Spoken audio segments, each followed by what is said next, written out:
Welcome to Storyjoy. I'm Michael, and today I am joined by Remy Jane. Now, today, what are we talking about? Heated Rivalry. All right. So this is something that you kind of cajoled / bullied me into, I think, watching. You have a whole podcast. How could you not? It is the sensation of the new year. It's timely. It kept us going through the winter, the dark winter months. Right. Well, some of us. Yes, for me, it was more of an effort to make it through the whole thing. That just speaks to your taste in shows. I was trying, and I made it. I sat down with the cats, and I was like, all right. I was like doing homework. I was like, I agreed to do. Let's do this. Okay, so for Heated Rivalry. So what is it about? We all know it's hot and it's all over Instagram and everything else. Yeah. I would say at its core, it is queer media. Okay. Written and directed by a gay man, so definitely queer media. It is hockey, but it is romance. So at its heart, it's a queer romance. That's how I would describe it. And truly, it's a well-written, well-directed, well-acted show. Right. Yeah, I mean, it's about hockey, but it's absolutely not about hockey.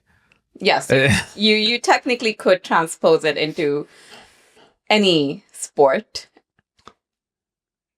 Caveat, any masculine sport, and we'll talk about that. But yes, it's not about hockey per se. No, but like, I think it ends up being relevant because hockey, a lot of sports are traditionally masculine, obviously not all of them. And I think hockey is one of the ones that has remained far more so than most of the others. I think of soccer / football and some others that have seen some more inroads in this regard. I feel like hockey historically has not been so much the case. And I think even that has been recent. I don't know if it's actually been prompted by the show itself. So like what made it kind of a hit? Because for me, I feel like I had seen shows a little bit like this before. Mm-hmm. So like what got it sort of popular and everyone talking about it?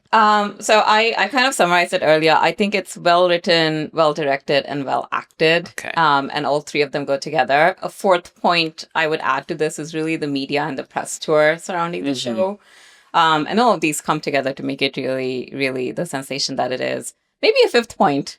I'm adding so many points. It's really the timing of the release. It's the timing of the release. So let's talk about all five. Well written, it is. You have not read it. I read a few chapters of Rachel Reed's book, okay. The source material. Right, it's 2019 publication, right? I think I read. So. I don't know. I did a little bit of research in the Wikipedia. That was about the extent. Yes. And, the book is good, but I personally didn't feel the magic that in the book that I felt was in the show. And a part of it is really... I feel the focus of the story is so heavily on the two male characters, and the rest of the world is not really as well fleshed out or as well focused upon. It's just like placements, like backdrop more than anything. Exactly. So I feel that the focus on the main characters, it just worked a bit better for me in the television medium than it did in the written book medium, where I need a little bit more... Maybe something visual? in the absence of something visual, I needed more description to flesh them out. But I only read a few chapters, and I didn't read the whole thing. So on me, I couldn't buy a copy. So what I read online where I could find it. Because copies were sold out everywhere. Oh, really? Okay, yes. I had no idea. Yes. So I do think the show is very well written. There's many elements of it that go very well. There's a lot of themes that begin and end together really well. Like there are scenes of them, like their shoes touching in episode 1, and then episode 6, there's the very first scene, Ilya is not able to light a cigarette, and then Shane shows up and it lights. Like there's such cute little, like the writing has a lot of detail. The dialogue is pretty well written. There's I thought that in terms of the writing, there's a communication gap between the characters that they addressed really well, like language, culture. Shane's autistic.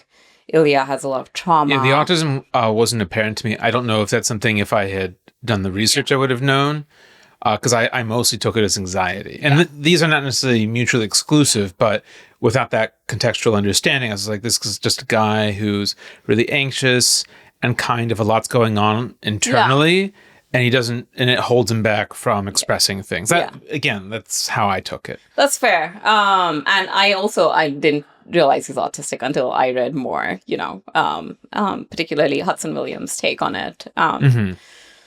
So, I'm rambling, but my thing, it is very well written, well acted. I do want to, I guess that also covered the well directed, because, I thought there's a lot of detail that's very carefully considered. It is well acted. I do think the two main actors, Hudson Williams and Connor Story, did a great job. From the Pest Tour, it seems like they're nothing like their characters in real life. Right. Hudson is crazy. Okay. Connor is very sweet. So they've done a great job. I think Hudson did a great job bringing out all these subtle facial expressions. And he doesn't say much, but you know what he's thinking, and that's some great acting. And Connor is not Russian, and he did this whole thing. He nailed that, because I spent a lot of time abroad, a lot of exposure and all that sort of stuff, and I actually had to look him up, and it's like he grew up in Texas. I was really surprised. I was like, what? I mean, it's Odessa, Texas, but still, I was like, oh, okay, maybe something. I mean, just the accent, and it wasn't like a caricature either. It just sort of felt like, no, this is a Russian guy and all that sort of stuff.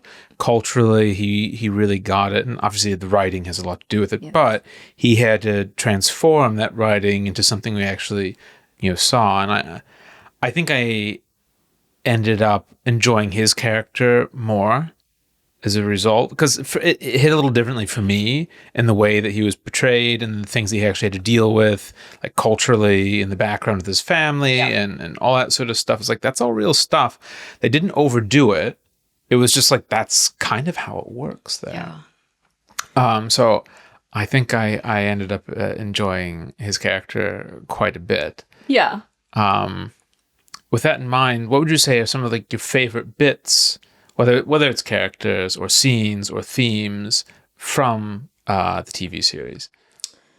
I can tell you my favorite scene was really, it's in episode 6, but it's not even between Shane and Ilya.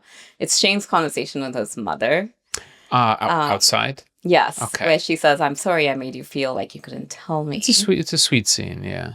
I do feel like that sort of acceptance, where it's not even I accepted you, why didn't you feel comfortable telling me? Like, it's just the acceptance that and grace and understanding that she showed him, I think, is something, maybe it's the sort of conversation I would hope to have with my mother. I hope if I ever have children, I'm able to have with them. I think it's the sort of conversation that maybe, hopefully, I don't know if it ever did, but hopefully there are people who are LGBTQ who watch it and feel and didn't get validation from their parents, but you feel like, yeah, this would have been a good response. Like, it is a good response, and it's I think also that scene's interesting because it doesn't follow, we'll call it almost the trope around that, right? Where you have a parent that either rejects or has to come around. Yeah. She was already there, and as was the father. And the father at the tables, it's like, we've known you for a long time, Shane. We know you pretty well. Yeah. In other words, we're not that surprised. Yeah. Right? And so most of, we'll call it the hang-up, was actually not with them. Actually, there was really none. Yeah. It was more, they were just more surprised about how long it had been going on, the relationship, than anything else. And that was with Ilya Rose. Yeah, they did that. Yeah. All right, that we didn't see that coming. But otherwise, it was really showing that a lot of stuff was happening in Shane's head that he didn't need to be worried about. Yeah. But I mean, this was written in 2019 about something that starts taking place 2008 or something. Is it? I know. I thought it was like the early teens. 2007. I think so. Yeah. Is it that early? Yeah. Okay, shoot. The TV show, at least.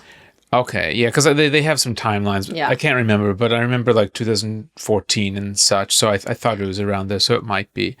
I guess back then, and this is why the story and the time it supposedly takes place feels right. For me, the thing is, and I think it's still a great story to tell, and it's worthwhile. But I feel like if it had come out earlier, it would have probably hit a little harder in some respects, like timeliness. It's not to say that, the world has totally moved past all these sorts of things, to say the least. But I feel like it would have been a stronger moment had it come out earlier. The show come out. Yeah, but I mean, yeah. The book didn't come out until 2019, so. Yeah. I will say, I think, in terms of timing, I actually think the show came out at the right time. Yeah.